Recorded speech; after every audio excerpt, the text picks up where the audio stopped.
Welcome back. I am your Dharmendra sir from DSL institute, doctor Mukherjee Nagar, Delhi. मेरे प्यारे दोस्त, actually आपने ट्रांसलेशन का जो वीडियो बनाकर हमने दिया था, जिस पे अंग्रेजी आप किसी स्ट्रक्चर को फ्रेम कर सकते हो, बोल सकते हो, लिख सकते हो, तो वो वीडियो आपको काफ़ी पसंद आया है और आपने काफ़ी उसे लाइक किया है और काफ़ी बढ़िया से उसको पूरे भारत में फैलाया है। इसके लिए आप सबों को बहुत बहुत धन्यवाद। आप सबों को नमस्कार। तो इस तरह से आपने जो वीडियो फैलाया है बेटा, आपने डिमांड करा कि इसका सर पार्ट 2 भी बना के दीजिए। हमने कहा था कि इसके माध्यम से तुम भारत की किसी भी किताब को, चाहे एनसीईआरटी हो, चाहे योजना हो, चाहे कुरुक्षेत्र हो, चाहे हिंदी में कुछ भी लिखा हो, आप उसको आसानी से किसी भी हिंदी सेंटेंस को आप अंग्रेजी में ट्रांसलेट कर सकते हो। ठीक है, तो उसके लिए मैं आपको बना के उसी का पार्ट 2 आपको दे रहा हूं, जिसके थ्रू आप बेहतर सीख जाओगे। जैसे एक सेंटेंस देखते हैं, लिखा हुआ है किसी भी देश के, समझना आप आराम से, सबसे लंबा, आपने कहा सर बड़ा लिखिए, मैं थोड़ा बड़ा लिख दे रहा हूं, आराम से देखिए गौर से। किसी भी देश के गांवों में, किसी भी देश के गांवों में किसानों की, किसी भी देश के गांवों में किसानों की स्थिति, किसी भी देश के गांवों में किसानों की स्थिति कृषि के क्षेत्र में बहुत अच्छी नहीं है। अब देखो, हमने एक सेंटेंस लिख दिया तुम्हें।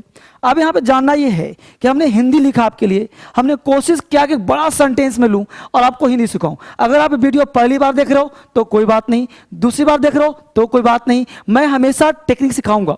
तो जब भी किसी सेंटेंस को बनाओ, तो किसी भी लंबे सेंटेंस को, चाहे छोटे सेंटेंस हो, बड़े सेंटेंस हो, या कोई तूफान सेंटेंस हो, आपको डरना नहीं है। सबसे पहले अंग्रेजी बनाने के लिए आपको तरीका दो है। पढ़ने का तरीका क्या है कि आप हिंदी ऐसे लिखो, लेकिन अंग्रेजी हमेशा पीछे से चलता है। ये अंग्रेजी बनाने के 2 स्टेप, एक ऐसे चलता है अंग्रेजी और एक चलता है ऐसे अंग्रेजी, और यहां पे दोनों को हम लोग प्लस करते हैं। कैसे? अब देखो, पढ़ो यहां से। आपको ढूंढना है कनेक्टर्स कहां कहां लगा है।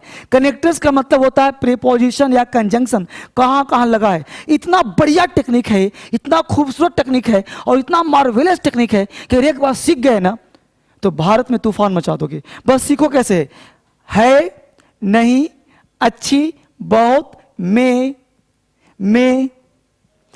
क्षेत्र के, कृषि स्थिति की, अब की, किसानों में, के। अब जितने वर्ड हमने अंडरलाइन किया, ये सारा वर्ड बेटा कनेक्टर से, जहां जहां अंडरलाइन किया वो सब कनेक्टर से। पीछे से क्यों? तो अब देखो, क्षेत्र में, इसका हम अंग्रेजी ऐसे बनाएंगे के, अब ऐसे चलेंगे फटाफट। अब स्थिति, क्योंकि कृषि के क्षेत्र में, अब स्थिति अकेला बन गया, अब की मिल गया, ऐसे चलेंगे हम फटाफट। बस अब देखते चलो, में, किसी भी देश के, यानी कि अब इसमें देखो कि कहां बच गया, जहां जहां कनेक्टर्स है। अब कनेक्टर्स कैसे पहचानेंगे? तो कृषि के क्षेत्र में, तो जो सबसे पीछे वाला कनेक्टर्स होता है उसका अंग्रेजी तुम्हें यहां से चलना है। आगे से होने के लिए आप उसका किसी भी देश के गांवों में किसानों की, अब देखो स्थिति में अंडरलाइन नहीं किया हमने, स्थिति बहुत अच्छी नहीं है, अब ये जाएगा ऐसे। अब ऐसा क्यों हुआ सर? वो समझे गौर से। ऐसा इसलिए हुआ कि आपको पहले ढूंढना है कि कनेक्टर्स कहां है। मैं दोबारा समझाता हूं। सेंटेंस हमने बड़ा लिया है, अंग्रेजी हम लोग सीख रहे हैं किसी भी हिंदी सेंटेंस को अंग्रेजी में बनाना। कैसे बनेगा? तो आपको जब बड़ा सेंटेंस होता है तो while speaking English, while writing English, अंग्रेजी लिखने में, अंग्रेजी बोलने में, अंग्रेजी सोचने में, जब तुम अंग्रेजी बोलना चाहोगे ना, तुम्हारे दिमाग में हिंदी आता है। तुम लिखना चाहोगे ना, हिंदी आता है। सोचना चाहोगे, हिंदी आता। बोलना चाहोगे, हिंदी आता। हर समय हिंदी आता है। तो आखिर अंग्रेजी कैसे बनाएं? हम चाहते हैं ट्रांसलेशन बना। कैसे बनाएं? There is the only one, एकमात्र ट्रिक्स है। अगर सीख गए, तूफान। बस सीखो गौर से। है नहीं। अब देखो हमने पढ़ा किसी भी देश के गांव में किसानों की स्थिति बहुत अच्छी, कृषि के क्षेत्र बहुत अच्छी नहीं है, हमने सोच तो लिया, अब बनाना नहीं आ जी। तुम शुरू करो किसी भी एनी कंट्री, गलत हो जाएगा, तुम कुछ भी सोचोगे गलत हो जाएगा। इसलिए मैं दे रहा हूं टेक्निक। कैसे? आप पढ़िए पीछे से, है नहीं अच्छी बहुत, और में क्या है कंजंक्शन, में क्या है प्रीपोजिशन, में क्या है कनेक्टर्स, जोड़ रहा है, किसको जोड़ रहा है? कृषि के क्षेत्र में, क्षेत्र में। तो जो पहले वाला है हम अंग्रेजी में लिखेंगे इन द फील्ड, यानी पीछे से, ऑफ कृषि का एग्रीकल्चर। अब स्थिति स्वतंत्र है, की ऑफ किसान फार्मर्स, में in the village of any country. सुना गया? लेकिन अब आगे से यानी हमको चाहिए सब्जेक्ट वर्ब अदर वर्ड, हमको चाहिए क्या? सब्जेक्ट वर्ब और अदर वर्ड। अब सेंटेंस देखो कि स्थिति बहुत अच्छी नहीं है, क्योंकि इसमें कोई कनेक्टर्स नहीं है, इसमें कोई प्रीपोजिशन नहीं है, कोई ऐसा वर्ड नहीं है जो जोड़ पाए, यानी स्थिति बहुत अच्छी नहीं है। तो हम लोग देखेंगे स्थिति, अब इसको बनाएंगे ऐसे, तो स्थिति बहुत अच्छी नहीं है, तो स्थिति का क्या होता है? सिचुएशन। तो चाहो तो द लगा दो, द सिचुएशन, ठीक है, या आप कह सकते हो द कंडीशन, जो मन कर, वो कैब जो मन कर यूज करो, बस मेरा टेक्निक फॉलो करो। स्थिति बहुत अच्छी नहीं है, तो the situation, the condition is not बहुत अच्छी, वेरी गुड, कोई एक ही लिख रहा हूं, तो सिचुएशन करो चाहे कंडीशन करो, तो the situation is not very good. ठीक है बच्चे, the situation is not very good. अब चलना कैसे? पीछे से। तो इतना का तो बन गया अंग्रेजी, देखो ये आगे चला था हमने, तो इसकी the situation is not very good, स्थिति बहुत अच्छी नहीं है। कहां? इन। अब देखो यहां चल रहा हूं मैं पीछे से, देखो कहां से? In the field, in the field कहा अंग्रेजी? Of, in the field of किसके? कृषि, एग्रीकल्चर, एग्रीकल्चर ऑफ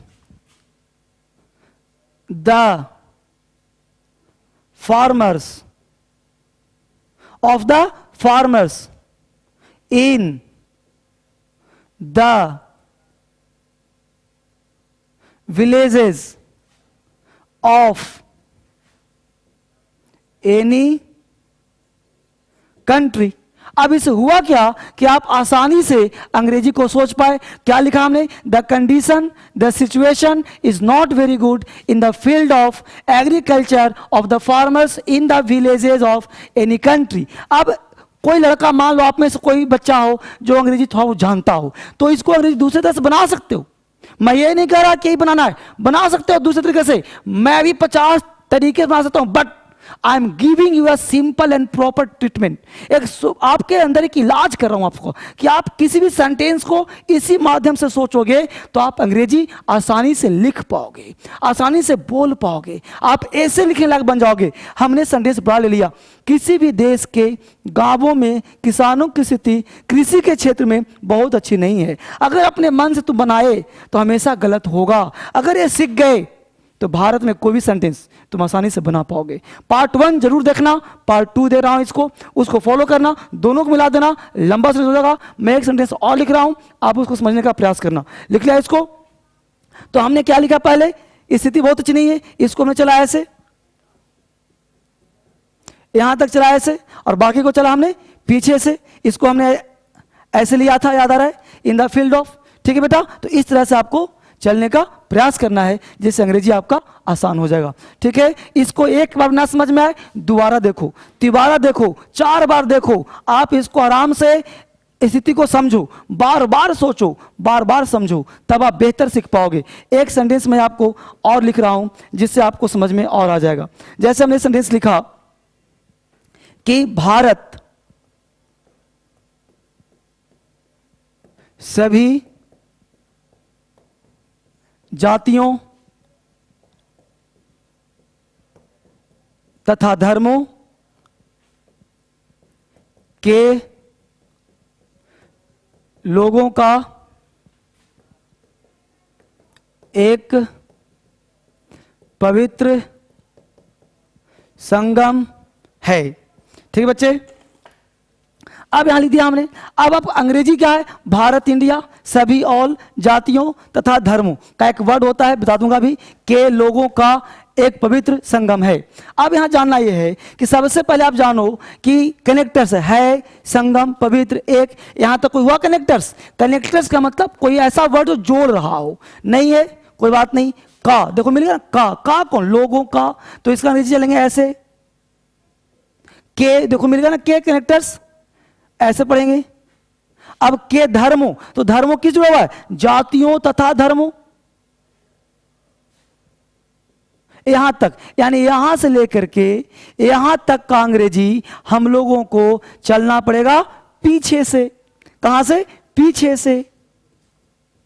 अब जो बच गया कि भारत सभी सभी माने यहां तक आ गया, यहां तक आ गया, तो भारत एक पवित्र संगम है, भारत एक पवित्र संगम है, दिख गया। तो इसका नीचे बनेगा ऐसे, और इन दोनों को जोड़ देंगे। ठीक बेटा, अब देखते हैं गौर से। तो हमने कहा ये समझना था आपको, ये सबसे पहले सेंटेंस में क्या ढूंढोगे, कनेक्टर्स। कहां है कनेक्टर्स, तो अब बच गया भारत एक पवित्र भूमि है, तो हम लिख देंगे India is a Holi, Bharat, India एक पवित्र संगम है, तो इंडिया है एक, इंडिया इज अ, पवित्र को कर सकते हो होली, है ना, इंडिया इज अ पवित्र होली। ठीक है बेटा, होली, संगम को कह सकते हो, बहुत सारे वर्ड है, कॉम्बिनेशन कर दो, इंडिया इज अ पवित्र संगम, तो India is a Holi combination.